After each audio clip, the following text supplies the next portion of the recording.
माझं नाव सोनू. मी 10वीमध्ये शिकत होते. माझं वय 16 असावं. तसे मी शाळेत देखील खूपच हुशार होते. परंतु एक अडचण होती. माझ्या घरापासून शाळा ही 2 किलोमीटर लांब होती आणि जातानाही खूप असा कच्चा रस्ता होता. जाताना खूप भीती वाटायची. म्हणून आम्ही सर्व मैत्रिणी मिळूनच शाळेत जात असायचो. कधी कधी माझे वडील मला सोडायला येत असायचे.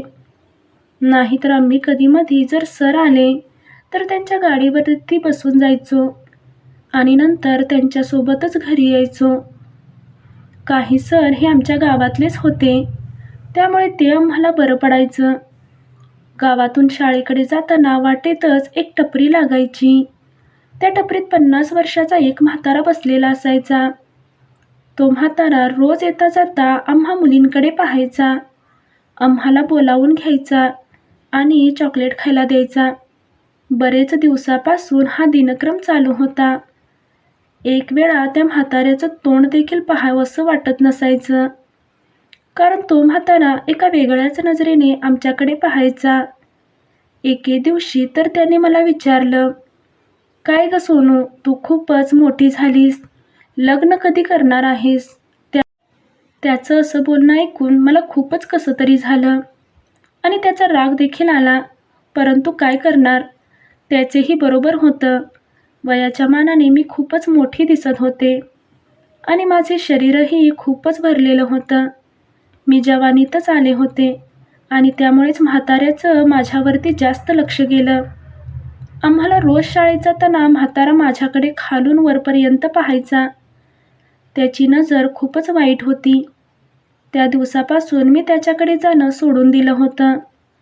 तो बाकीच्या मुलींना चॉकलेट द्यायचा. मी त्याच्याकडून काहीच घेत नसायचे. ही गोष्ट मी एके दिवशी सरांना सांगण्याचा निर्णय घेतला. शाळेत असताना सरांच्या गाडीवरती बसून मी शाळेत गेले आणि वाटेतच सरांना हा विषय सांगितला. सर पण म्हणाले, "म्हातारा शहाणा नाहीये, त्याच्याकडे लक्ष द्यायचं नाही.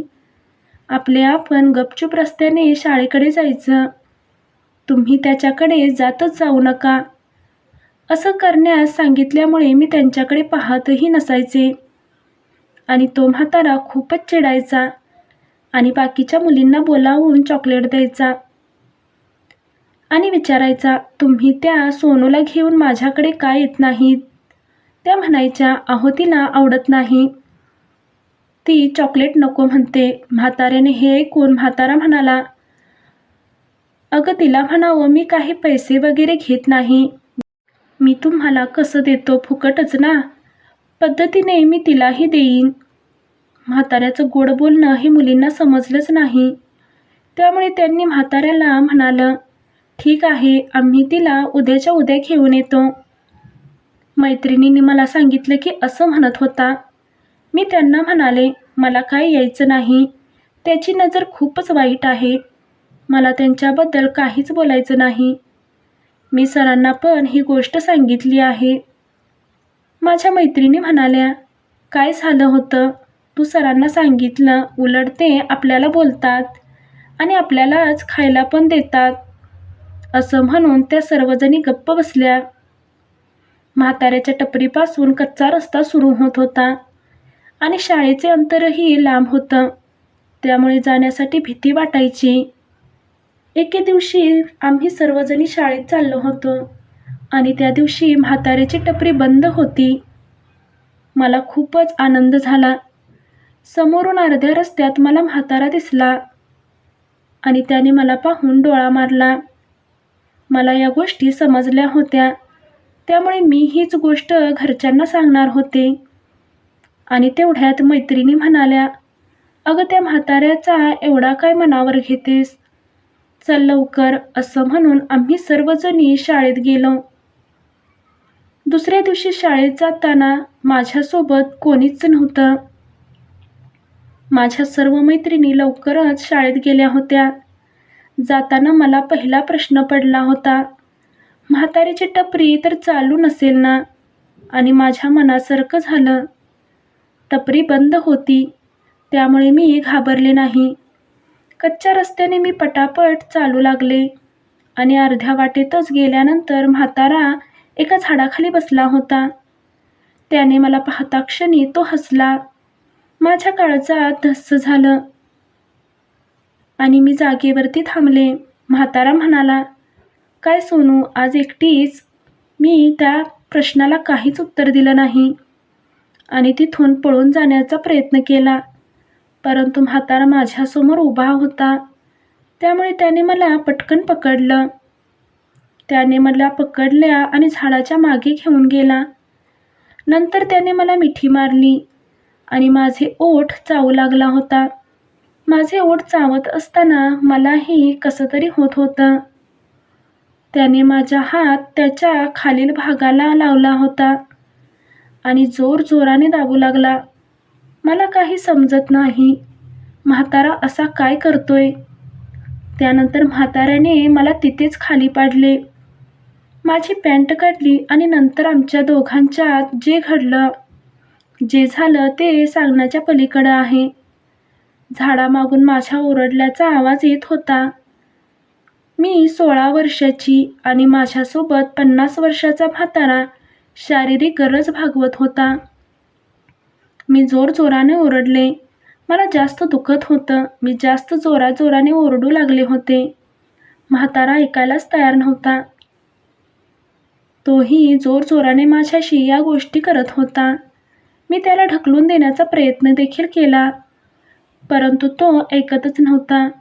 मी म्हाताऱ्याला म्हणत होते, "दुखतंय खूप", तरी देखील म्हातारा ऐकायला तयार नव्हता. काही वेळाने म्हातारा शांत झाला. आता मी खूपच घाबरले होते. नंतर मी शाळेत न जाता घरी गेले आणि घडलेला सर्व प्रकार घरच्यांना सांगितला. घरचे मला घेऊन शाळेत गेले. घडलेला प्रकार सरांना सांगितला. सर म्हणाले, "अहो, ती आम्हाला एकदा बोलली होती, परंतु आम्ही विचार केला ह्या सर्व मैत्रिणी एकत्र येतात आणि मी तिला समजावून देखील सांगितलं होतं की त्यांच्याकडे लक्ष देऊ नका. आम्हाला माहिती नव्हतं अशी काही गोष्ट घडेल. तुम्ही एक काम करा, ही तक्रार पोलिसांना द्या." त्यानंतर आम्ही पोलिसांकडे गेलो. सांगितलेला सर्व प्रकार पोलिसांना कळाला. पोलिसांनी म्हाताऱ्याचा शोध घेण्यास सुरुवात केली. म्हाताऱ्याची टपरी बंद होती. त्याच्या घरी देखील कोणी नव्हतं आणि म्हातारा देखील नव्हता. पोलिसांनी शोध घेण्यास चालू केलं. 2 दिवसानंतर म्हातारा पोलिसांना सापडला, तोही मेलेल्या अवस्थेत. माझ्यासोबत म्हाताऱ्याने त्याची शारीरिक गरज भागवून घेतली होती. बरेच दिवस त्याच्या मनात तेच होतं आणि ते त्यांनी पूर्ण करून तिथल्याच एका झाडाला फाशी घेतली. ही गोष्ट पोलिसांना नंतर समजली. नंतर काय करू शकतो? मला वाईट काहीच वाटत नाहीये. माझ्यामुळे त्यांनी जीव दिला असं मला वाटतच नाही. कारण माझ्यासोबत त्याने जे केलं ते देखील फाशी घेण्याच्या लायकीचंच होतं. त्यामुळे त्यांनी स्वतःहून पोलिसांच्या भीतीने फाशी घेतली आणि स्वतःला संपवलं. यात काहीच वाईट नाही. त्यामुळे माझ्यासोबत घडलेला हा प्रकार खूपच वाईट होता. हा प्रकार इतर कुठल्याही मुलींसोबत घडू नये हीच अपेक्षा. धन्यवाद.